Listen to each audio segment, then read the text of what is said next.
Сәлеметсіздер ме достар, біздің жасанды интеллектке байланысты тегін сабағымызға қош келдіңіздер.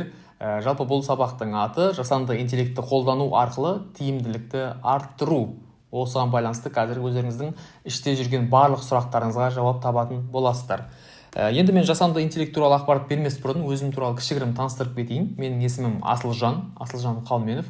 Қызылорда облысы Жаңақорған ауданының тумасымын. Сол жақтан осы Алматыға келгеніме 4 жылдай уақыт болып қалды. Осы 4 жылдың ішінде жалпы әлеуметтік желі, жасанды интеллект салаларында саласы бойынша жұмыс жасап келе жатқаныма. Жалпы 4 жылдық тәжірибесі бар әлеуметтік желі және де жасанды интеллект саласының эксперті, мұғалімі, маманы десек те болады.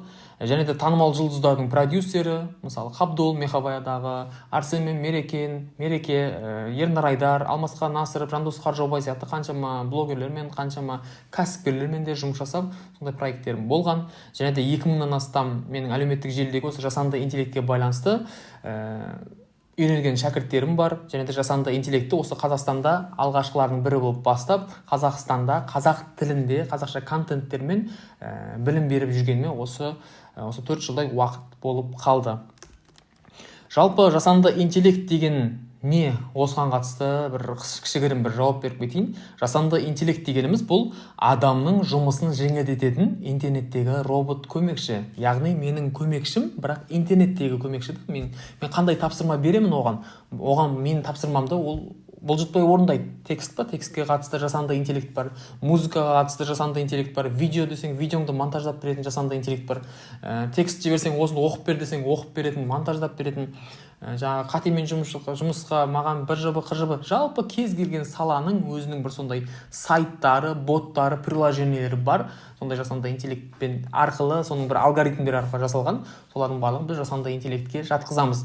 Керек десеңіз, қазір сіздердің телефоныңыздың ішінде қолданып жатқан Instagram, TikTok, YouTube-тың өзінде де жасанды интеллекттің кейбір алгоритмдері бар. Ол қалай? Мысалы, сіз Instagram-ға кірсеңіз, сізге байланысты, мысалы, стористі қарап отырсаңыз, сізге байланысты рекламалар шығып кетеді. Ол басқа, маған қатысты емес, ол сіз қызығатын рекламалар шығады. YouTube-ға кірсеңіз, сіздің көретін, сіздің қызығатын видеоларыңыз сондай видеолар рекомендацияда тұрады. TikTok-та дәл солай. Значит, ол жерде ол сіз туралы ақпаратты біледі. Сіз туралы ақпараттың барлығын біледі. Сіз қандай нәрсеге қызығасыз, барлығы солай автоматтандырылып қойылған. Керек десеңіз, телефондағы жаңағы Яндекстің приложениесі, ол жерде де жасанды интеллекттің алгоритмдері бар. Қалай ол? Ол жерде мысалы такси қызметкерлері вокзалдың алдына барып, мысалы такси деп тұрғанға қарағанда, Яндекспен жұмыс жасайтын болса, оны бір жерден екінші жерге апарған кезде, жаңағы сол приложенияның ішіндегі робот көмекші оған екінші клиентті дайындап қояды. Ол ешқандай клиент іздеп уақыт құртпайды, ол сол сияқты. Сондай бір адамның жұмысын жеңілдететін интернеттегі сондай сайттарды, боттарды, приложениелерді біз жасанды интеллектке жатқызамыз. Енді бұл жалпы осы біздің видеомыз, осы сабағымыз кімдерге арналады? Арнайы маман иелеріне, мемлекеттік қызметкерлер, мысалы мұғалім, бухгалтер, юрист, дәрігер, инженер, программист, жалпы мемлекеттік қызметкерлер бір саланың мамандарына. Сондай кісілер ғана осы видеоны соңына дейін көріңіздер. Ал енді сіз басқа сала болса, мысалы фрилансер, SMM мобилограф, немесе студент оқушы болсаңыз, немесе табыс табуға қатысты сабақтар көргіңіз келетін болса, онда сіз қазір маған Instagram арқылы немесе Telegramдағы менің жасанды интеллект арқылы жасалынған қызметшім арқылы келген шығарсыз, сабақты көрген шығарсыз, сол жақтан сұрасаңыз, мен фрилансерға қатысты сабағымды көрсет, табыс табуға қатысты сабақты көрсет, маған студент оқушыға байланысты сабақты көрсет деп айтсаңыз, сізге сондай сабақты береді. Ал бұл сабақ бізде арнайы маман иелеріне арналған. Сол үшін де видеоны соңына дейін көріңіздер. Мұғалімдер, бухгалтерлер, юристтер, жалпы мемлекеттік қызметкерлер. Енді мұғалімдерге қатысты кішігірім бір мысалдармен тоқталып кете салайын. Мұғалімдерге қатысты, мысалы, мұғалімдер қалай жасанды интеллектті қалай қолданып, оның өміріне қалай пайдасын тигізеді, немесе жалпы ол қалай көмектеседі. Біріншісі, жеке оқу, яғни оқушының қабілетіне сай бейімделген материалдар дайындап бере алады жасанды интеллект. Бағалауға қатысты тесттерді автоматты тексеру және де кері байланыс, мысалы, ол қатемен жұмысқа көп уақыт кетіретін мұғалімдер, мысалы, қатемен қатесін тексеру деген. Оны аласыз, сразу салсаңыз, автоматты түрде сізге қатесімен бірге жасап беретін жасанды интеллекттер бар. Оған қазір көрсетемін барлығын. Материалдар дайындауға, презентация, тесттер, тапсырмалар жасауға әдемі көмектеседі. Сұрақ жауаптарға, оқушылардың қарапайым сұрақтарына әдемі жауап бере алады. Тілдік көмек, яғни тілді үйрену, аудару осыған қатысты. Және де оқу нәтижелерін талдауға қатысты. әкімшілік жұмыстар, кесте толтыру, сондай сияқты қатысуды есептеу деген сияқты, және де сабақты қызықты қылып өткізетін әртүрлі методикалар мен сондай бір элементтерді қосу арқылы сізге әдемі көмегін тигізе алады. Бұл мұғалімдер үшін. Мұғалімдердің енді кішігірім ақпараты ғой, енді жалпы оған ішіне кіретін болса тағы да жетеді, қаншама ақпараттарды айтуға болады. Дәрігерлерге де кішігірім бір ақпарат айтып бере. Дәрігерлерге қалай көмектеседі? Дәрігерлер ақпараттық қолдау, яғни медициналық мәселелер және де технологиялық зерттеулер және емдеу әдістері туралы ақпарат беру. Оларға әдемі ақпараттар бере алады. Медициналық білім беруге қатысты оқыту материалдарын дайындау, терминдерді түсіндіру, тест сұрақтарын талдауға өте жақсы көмектесе алады. Құжаттарды дайындауға да, медициналық есептер, баяндамалар, мақалаларға, презентациялар жасауға өте күшті көмектеседі. Қандай тағы күрделі медициналық түсініктерді қарапайым тілде түсіндіріп бере алады. Мысалы, пациенттерге өзінің оның диагнозы қандай, соған қатысты қарапайым тілде әдемі жеткізіп бере алады, сіз күрделі сөйлейтін болсаңыз. Жұмыс процестерін автоматтандыру, медициналық мекемелердің әкімшілік процестерін және де пациент деректерін талдау жасанды интеллект арқылы оңайлату. Мысалы, ол жасанды интеллект әсіресе осы дәрігерлерге негізі өте жақсы көмектеседі.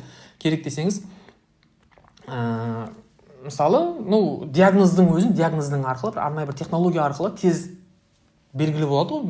Мысалы бір ауру дейікші, бір клиент келді, қолын ұстап, баяғыдай қан тамырларды ұстап бүйтіп көретін заман емес қой қазір. Қанын алады да, неге аппаратқа салады, автомат қандай диагноз екенін көрсетіп береді ғой. Оны мысалы адамның біліміне қарай бүйтіп ойланып отыратын болсаң, өзі қаншама уақыт кетіп қалуы мүмкін. Ал автомат технология бір құрал, ол бірден шығарып береді. Оған автоматтандырылып қойған жасанды интеллекттің кейбір құралдары, мысалы осындай қанның ішінде осындай белгілер болатын болса, сен осындай деген диагноз шығар деген сияқты, ол автоматтандырылып қойған. Значит, бұл дәрігерлерге өте қатты керек. Заңгерлерге де қатысты бір кішігірім мысал келтіре салайын. Заңгерлерге мысалы құжат дайындау, келісімшарттар, арыздар, шағым хаттарға өте жақсы көмектеседі. Құқықтық зерттеу, яғни заңдар мен сот тәжірибесін іздеу, қажетті ақпараттарды табуға өте керемет көмектеседі. Мәтін талдауға, құжаттағы маңызды ережелерді анықтап, қателерді көрсету үшін, құжаттарды аудару және де аударманы тексеру үшін, жалпы қарапайым құқықтық сұрақтарға жауап беру үшін, заң терминдерін қарапайым тілмен түсіндіру үшін, жалпы айта берсек болады, істің мүмкін нәтижелерін талдау және де стратегия ұсыну, құжат айналымын реттеу, тапсырмаларды басқару, чат-бот ретінде қарапайым сұрақтарға әдемі жауап бере алады жасанды интеллект деген сияқты. Енді мен бұларға қатысты кішігірім бір мысал келтірейін жасанды интеллект бойынша. Именно осы арнайы маман иелеріне. Мысалы, қандай жасанды интеллекттен бастасам екен? Мысалы, ChatGPT-ден бастайын. ChatGPT бұл өте керемет жасанды интеллект. ChatGPT деген кәдімгі өте жоғарғы деңгейдегі. Бұл ChatGPT-ге қатысты, мысалы, мұғалімдерге қатысты мен мынандай бір сұрақ қоя салдым. Мұғалім емес, енді қанша мамандарға керек қой енді. Қазір 4O деген версиясында ChatGPT-дің сурет шығарып бере алады, керек десеңіз. Немесе сіздің аудио жазуға болады ол жаққа, аудио. Немесе суретіңізді жіберіп, осы суретке описание жазып бер десең, описание жазып бере алады. Суретке қатысты бір текст жазып бер десең, текстін жазып бере алады. Аудио жазып, мысалы, оқып, анамен бірге сөйлесіп, адам мен сияқты сөйлесіп отыра береді. Ондай да бар, Алиса сияқты, ондайлар да бар. Мысалы, мынаны қараңыздар, жоңғарлар мен НЛО-ның соғысының суретін салып берші деп, мынаны қараңыз, өте керемет деңгейде креативный әдемі істеп берген. Одан кейін тағы да дегенбіз әдемілеп істеген, қараңыз, мына аңырақай шайқасын қараңыздар, өте күшті жасаған. Астында Нұрсұлтан Назарбаев Абылай ханмен бірге отырған суреті деген сияқты керемет шығарған. Жалпы неше түрлі қалай фантазияңыз қалай, соған байланысты керемет суреттер шығарып бере алады. Қатемен жұмысқа қатысты мынаны қараңызшы, мынандай да күшті бір жолдары бар. Мысалы, менде жаңа ғана блокноттың ішінде бір жазуды суретке түсірдім, сөйттім да мына жерге суретін жібердім, осының қатесін тауып берші деген сияқты. Маған бірден мынаны қараңыз, менде отырған суреті қатесін тауып берген түрін қараңыз. Қателері осындай кейбір сөздердің орнына мынандай сөзді қолдан, орысша сөз қолданба, қазақша сөз қолдан деген сияқты әдемілеп жазып берген. Мақұл, енді бұл жерде качество шамалы нормально. Интернеттен де алған суреттер бар, қараңыз, качествосы нашар, мына жерде де мысалы качествосы нашар ғой. Олардың өзін әдемілеп тұрып оқып тұр ғой, әдемілеп оқып жатыр. Значит, өте керемет деңгейде көмектесе алады. Одан бөлек мына жерде БЖБ жазып бере салшы, БЖБ жазып берші мұғалімдерге арнап деп, БЖБ жазып беріп жатыр. Мен енді БЖБ деп ауқымды сұрақ қоя салдым ғой, енді бұл жерде нақтылап қандай тақырып, қай сынып бәрін әдемілеп қоя беруге болады. Ары қарай КМЖ қандай сұрақ керек, сұрақтарыңызды қоя бересіз, ашық сабаққа идея десеңіз тауып береді. Жалпы әдемі мұғалімдерге өте күшті. Юристтерге қатысты мынаны көре салайын, юристтерге қатысты мынаны қараңыз. Мен интернеттен бір договорды алдым да суретін жіберіп тура осы сияқты маған көшіріп жазып берші деп мына жазып берген қараңыз. Сөйттім да оған датасын жаз дедім, 5 октябрь 2024 деп. Мінекей өлтіріп жазып берді. Лионель Месси мен Криштиану Роналдудың бір ынтымақтастық договорға арналған. Одан кейін астында тағы да бір құжатты жібердім. Оны да әдемілеп жазып берген. Еңбек шарты, қандай сөздерді қолдану керек, бәрін жазып берген. Күшті қылып. Өте күшті. Мысалы, медиктерге қатысты қандай медицина саласына қатысты. Мысалы, мен интернеттен бір диагнозды алдым да суретті көре салайыншы, не істей аламын екен деп. Мына суретті жіберіп көре салып, бұл қандай сурет деп. Бұл жерде осылай томографияға түсіріп жатыр. Мүмкін бұл ол жақтағы суретте қызыл сары түспен мидың белгілі бір бөлігінде патологиялық өзгерістер көрініп тұр деп тұр. Может бұл ісік болуы мүмкін, қан құйылуы мүмкін, қабыну болуы мүмкін деген сияқты дұрыс жауап беріп жатыр. Өте керемет. Тағы да басқа сұрақтар қойдым, оған да әдемілеп жауап беріп жатыр. Бұл жерде сондай бір автоматтандырылып қойғанда, мысалы осындай белгілер болса, осындай деген жауап бер деген сияқты. Бұл тек қана бұл мен қазір бір ғана түрін көрсетіп тұрмын, ChatGPT деген. Бұл енді басқа салаларда әркім осы ChatGPT-ді қолданып, басқа саладағылар да өзінің темасына қатысты сұрақтарға жауап ала алады. Түсінікті ғой, ChatGPT деген кез келген сұраққа жауап бере алатын жасанды интеллект. Өте білімді, бұның білімін тіпті қанша деп еді, қанша деді, 1000 жыл деп, 1000 жыл сол білімді алсаң да оқи алмайсың деген сияқты айтқанда, білімін ала алмайсың деп. Өйткені өте памяті өте жоғары. Одан бөлек мынаны қараңыздар, гаммаға қатысты менде келесі жасанды интеллект. Гамма деген презентация жасауға арналған жасанды интеллект. Бұл жерде бір презентацияны баяғыдай өзіміз құрап, суретін салып, ондай қоймаймыз қазір. Бәрі оңайлап кеткен. Тақырыбын жазасың презентацияның. Қандай тілде керек саған?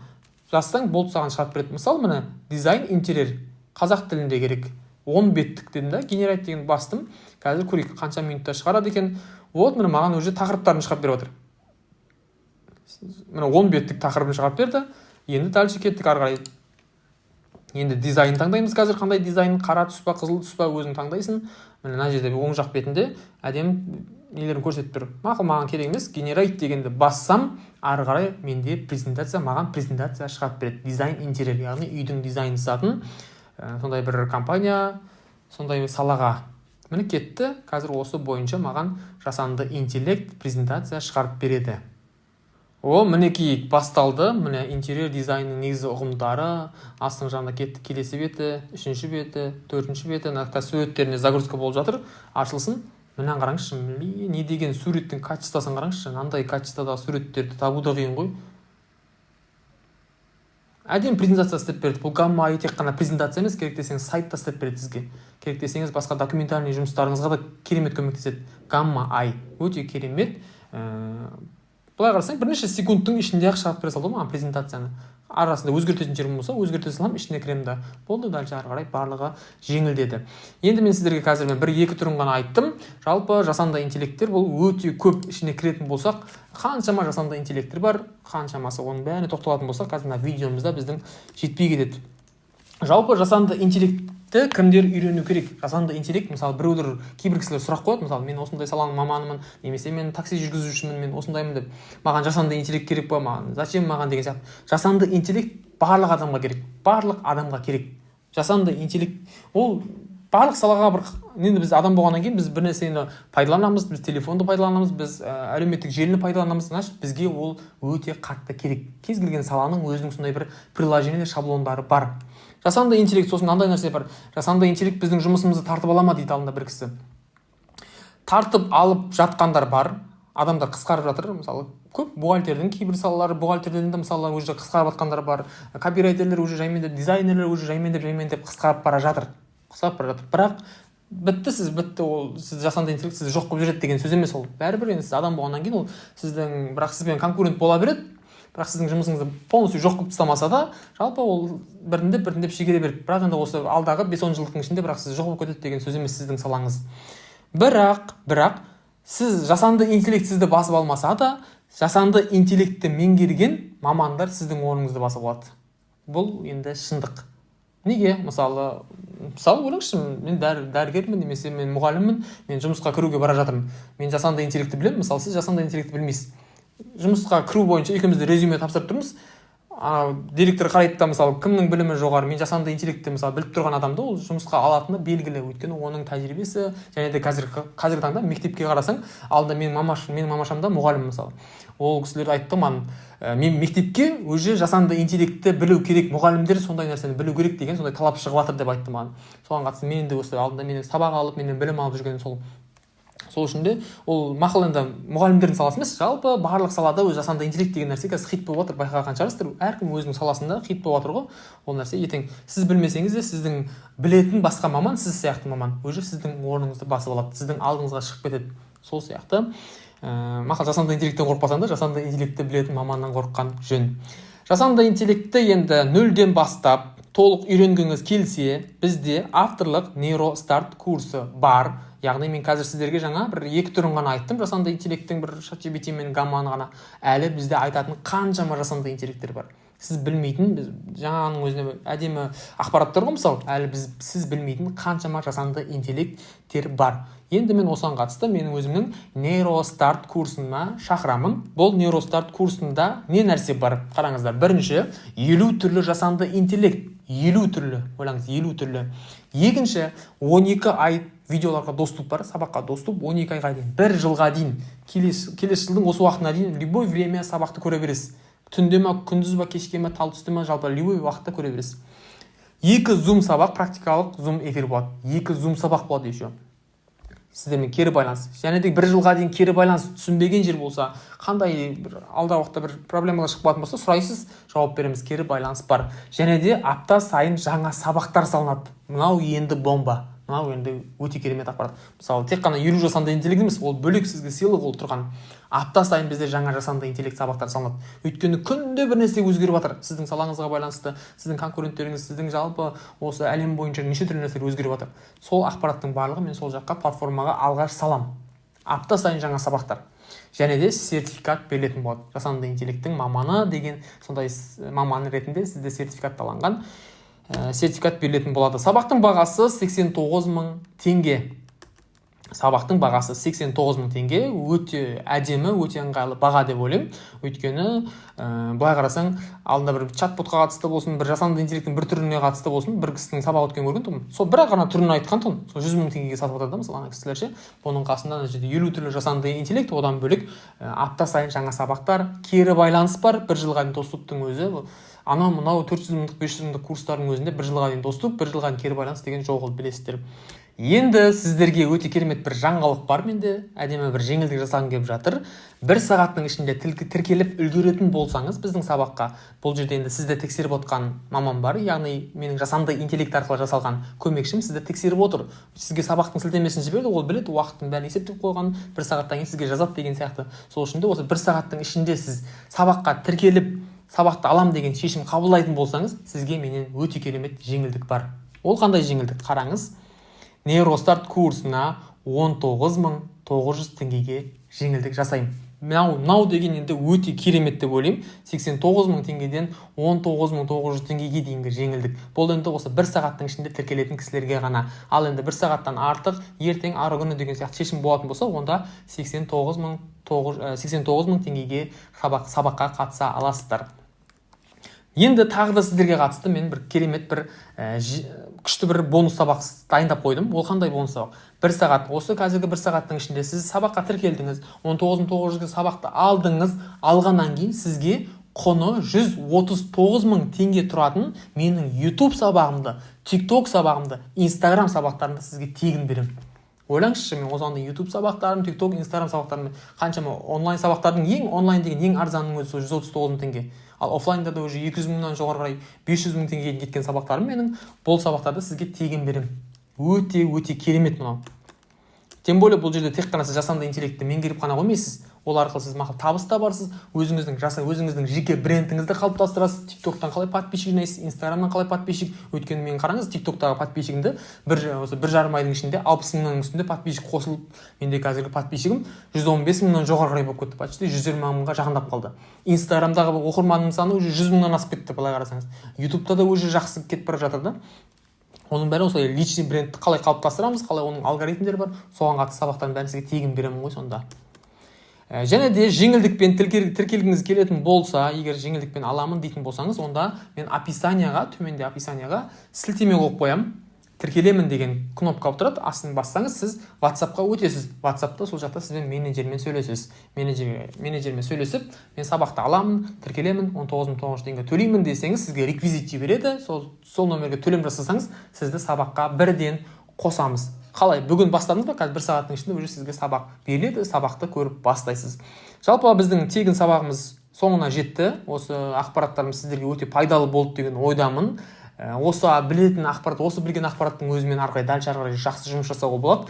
Бірақ ары қарай мен одан да керемет білгім алғым келеді, мен одан да жақсы дамығым келеді, мен конкуренттерімнің алдында болғым келеді, әрқашан сұраныста болғым келеді десеңіз, онда біздің сабаққа келіңіз. Ал мен сіздерді сабақта күтемін. Ары қарай бірге жарамыз. Кеттік.